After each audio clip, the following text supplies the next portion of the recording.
Finally, I'm going to give my RTR exam. RTR stands for Radio Telephony Restricted, bracket में A.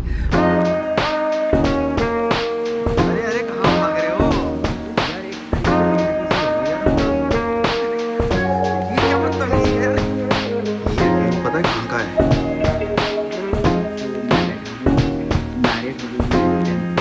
So those who are from the aviation background, they would know what is RTR and how important is RTR if you want to fly in India.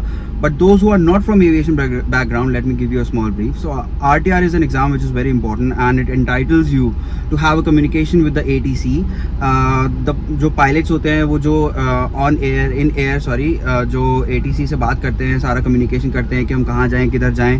तो बिना उस entitlement के you are not eligible to be a pilot. You are not eligible to get a license to fly an aircraft. Hello bonjour ओला नमस्ते दोस्तों, मेरा नाम है Nitesh Agarwal and जी हाँ, आप लोगों ने बिल्कुल सही सुना. I am gearing my self to become a pilot and that's why I am going to CPL in the coming few months. And उसी के लिए I am giving the RTR exam India वाला. अब क्योंकि मेरे को इंडिया में fly करना है, इसलिए मेरे को इंडिया का RTR एग्ज़ाम देना ज़रूरी है. And that's why I am going to Mumbai today. I am at the T3 terminal of Indira Gandhi international airport right now. And कुछ ही देर में मैं अंदर जाऊँगा, क्योंकि वैसे मैं अपने दोस्त का भी इंतजार कर रहा हूँ. वैसे तो सब कहते हैं DG यात्रा से आप अगर ट्रैवल करो, अगर आप चेक इन करो तो आपका बहुत प्रोसेस आसान हो जाता है. तो अभी देखते हैं कितना आसान होता है. यार ये तो लिटरली कुछ ज़्यादा ही आसान हो गया, कुछ ज़्यादा ही क्विक हो गया. आई मीन मैंने अपना वहाँ पे स्कैन किया एंड वहाँ पे मेरे बगल में बहुत लंबी लाइन भी लगी हुई थी. मैं उनके सामने से यूँ निकल के अंदर आ गया. Literally 5 seconds. Oh my God, amazing.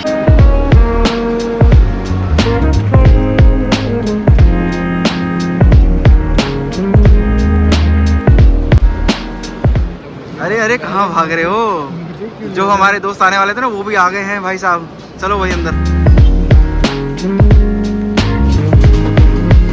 अभी तो हम दोनों का सिक्योरिटी चेक इन हो गया है. फाइनली हम अंदर आ गए. अब ढूंढ रहे हैं पहले जगह कुछ खाने की, लेकिन ये वहाँ से बोल रहे हैं कि भैया लॉन्ज में चलते हैं. लाउंज में, सॉरी. तो ये अपना पास ढूंढ रहा है भाई. बंदे के पास पास है, तो मैंने कहा चलो ठीक है, अगर दोनों का एक्सेस हो जाए तो ठीक है भाई, क्या दिक्कत है. Rich people things. एग्जैक्टली. पहले हम कोशिश कर रहे थे इसमें जाने की, लेकिन उन्होंने कहा ये तो बंद है, तो आगे वाले में जाना पड़ेगा. यार भूख इतनी तगड़ी लग रही है, लेकिन यहाँ पे इतनी लंबी लाइन है कि लग रहा है कि छोड़ो यार, सीधा जाके फूड कोर्ट में जाके खा लो. लेकिन लाउंज का एक्सेस लेना किसको पसंद नहीं है. थोड़ा वेट कर लेते हैं, अगर नहीं आएगा तो भाई मैं तो भगूँगा. यार एक तरीके से बेइज्जती सी हो गई यार. मतलब हद कर रहा है यार तू. मतलब अरे मतलब ये मतलब ठीक है, हमारा नाम नहीं है कार्ड के ऊपर और बोर्डिंग पास के ऊपर सेम नाम नहीं है, लेकिन भाई अंकल जी का ही तो कार्ड है, प्रायोरिटी पास है. देखो मैं तो अमीर हूँ, लेकिन वो नहीं समझ पाएगा मैं अमीर हूँ. हाँ वही हम समझ नहीं पाए कि हम अमीर हैं. खैर हम फाइनली अपने धाम आ गए हैं, फूड कोर्ट. हम फूड कोर्ट में ही खाना खाएंगे और फिर निकलेंगे भैया. थोड़ी देर में हमारा बोर्डिंग शुरू होने वाली है. मैकडी का बढ़िया खाना, कहीं की भी आइसटी पी लो. मैकडी से आइसटी बढ़िया कहीं की नहीं भैया. ये क्या बदतमीजी है यार. 1:45 का बोर्डिंग टाइम है, 1:37 पे लिख रहे हैं फाइनल कॉल. फाइनली 1:43 तक पहुंच गए.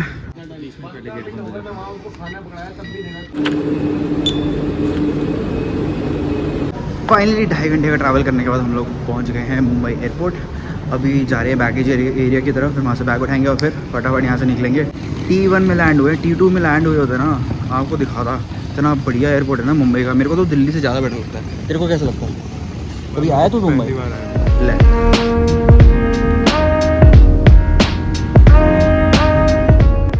ये व्यू पता है कहाँ का है?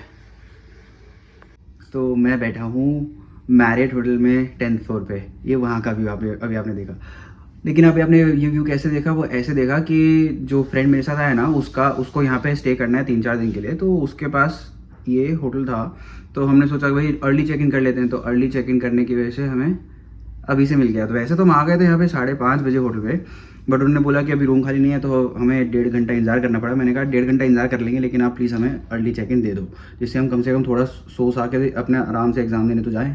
थोड़ा सा रेस्ट करके हम आ गए हैं ब्रेकफास्ट करके.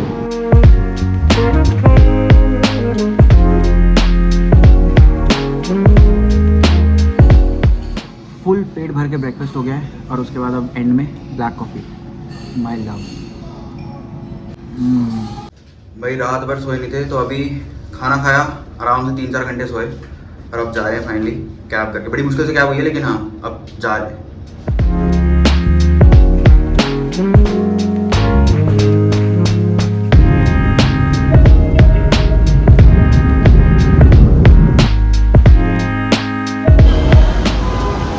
अभी तो आप देख रहे थे कि हम एग्ज़ाम देने जा रहे हैं, अब सडनली आप देख रहे हो कि मैं मुंबई एयरपोर्ट पे आ गया। तो आप लोग सोचोगे भाई एग्ज़ाम कहाँ गया बीच में से।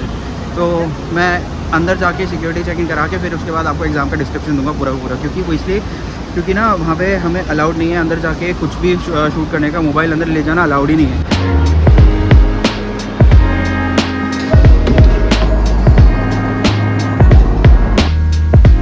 हाँ तो भाई सारा सिक्योरिटी के चेक इन वगैरह हो गया है। अब मैं आपको सारा डिटेल देता हूँ। तो आरटीआर का जो एग्ज़ाम होता है ना वो इंडिया में होता है 4 बार, और चारों बार अलग अलग जगहों पे होता है। तो वो जब आपका आरटीआर का नोटिफिकेशन आएगा तो आपको उसमें पता चल जाएगा कि आपका एग्जाम कौन सी स्टेट में है। तो मेरा इस बार एग्जाम पड़ा था मुंबई में, that is why I had to come to Mumbai to give the exam. Okay, अब आपका ये क्वेश्चन होगा कि मुंबई में सेंटर कहाँ होता है। तो मुंबई में मैंने जो पता किया उसके हिसाब से ये है कि हर बार एक ही सेंटर होता है, that is Thakur institute of aviation technology, that is in Kandivali east. तो मेरे को भी वहीं जाना था।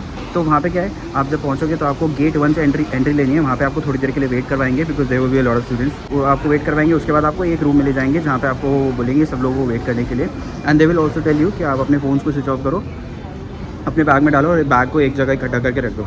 एंड देन वो आपको बैचेस में डिवाइड करेंगे, and every batch will have 6 candidates. तो 1 2 3 करके आप सारे बैचेस में जाओगे यार। You will start with your part one is your radio call exam. उसको क्लियर करने के बाद जो बंदा क्लियर करेगा उसको हाथ के हाथ पता चल जाएगा। तो उसको क्लियर करने के बाद दे विल जो क्लियर करेगा they will take them for part 2 examination. अब पार्ट 2 का एग्जामिनेशन होता है 2 पार्ट्स में, दैट इज़ 2 इंटरव्यू होते हैं। One is with the WPC guy and the second one is with DGCA गाय। तो वो क्लियर करने के बाद आपको हाथ का रिजल्ट नहीं मिलता है।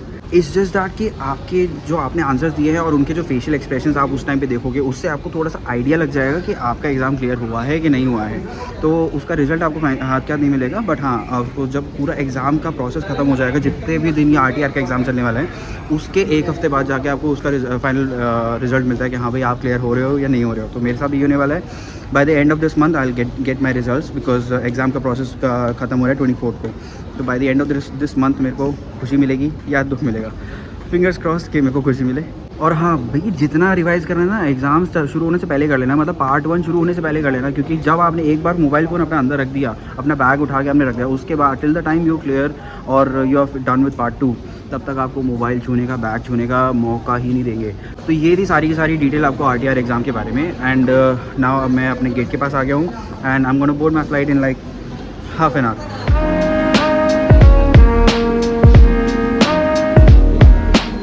आधा घंटा बोल रहा था मैं, there was a delay of fucking 1.5 hours.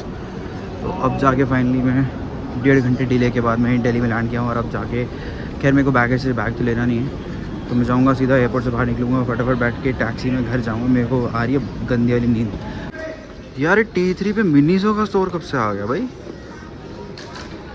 सही है यार। बीच में 2 सेकंड का मिनीसो का डिस्ट्रैक्शन मिल गया था, बट अब ख़त्म हो गया। वहाँ से कुछ नहीं लिया, कुछ नहीं खरीदा। अब मैं जा रहा हूँ बाहर, अपना टैक्सी पकड़ूंगा, घर जाऊँगा।